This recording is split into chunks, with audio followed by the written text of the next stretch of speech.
वर वर हवेत हा सहयोगी खेळ कसा आयोजित करावा ते बघूया.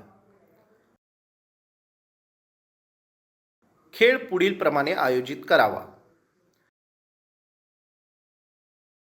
हा खेळ खेळण्यासाठी आपल्याला प्रत्येक गटासाठी हवा भरलेला एक फुगा लागेल.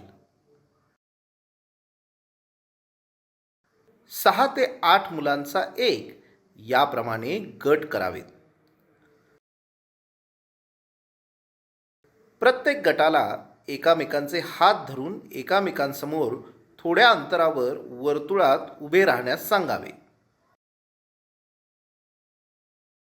शिक्षक प्रत्येक गटात एक एक करून जातील आणि फुगा वर फेकतील.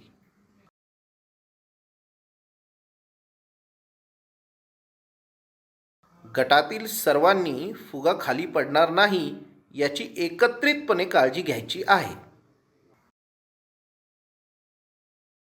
खेळ खेळताना एकामेकांचे हात धरूनच ठेवायचे आहेत.